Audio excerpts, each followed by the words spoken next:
Cătălin, ăsta, Hiperion vrea să se facă muritori pentru Cătălin, dar Cătălina soartă...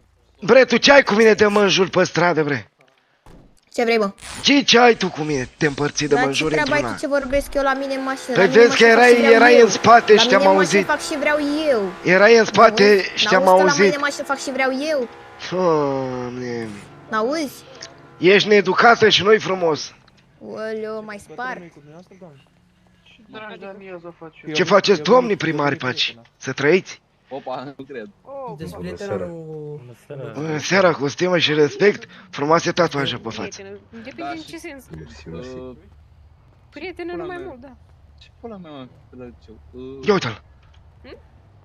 Nu mai știu ce mai făcut pe la liceu. Tu te tragi neam de păpușă, bre, băiatul roșu. Oare albastru. Eu? Da. Da. Dar nu mă lua cu literatura, că nu... Păpușa Barbie. Acum ați văzut tatuajul, da. Da, măcar nu mai făceam gramatică. Auzi, bre? Da. Nu vrei să te întrebi tot țără? Nu. Ce faci, bre? Ce ai aici, bre? Combinații alea. Aruncă și mine cu 100 de mii. Bre, aruncă și mine cu 100 de mii. Na, hai. Dar spune potul la Ce? nebune, bre. Că nu mă mai, nu bag în seamă. Lasă, bre, mă nu băga, înjură. că dacă se bagă ea în seamă, mă bag și eu în seamă după. Oh, bine, bine, gata, șef.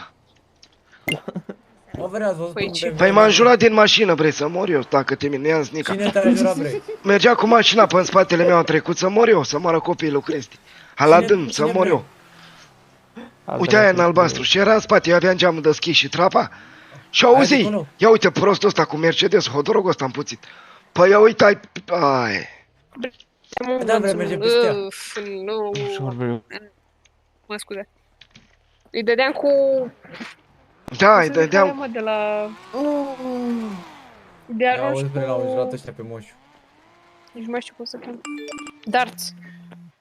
Cu aia de la O darts. făceam în țintă la dart să mor eu. cauciuc. Da, bă.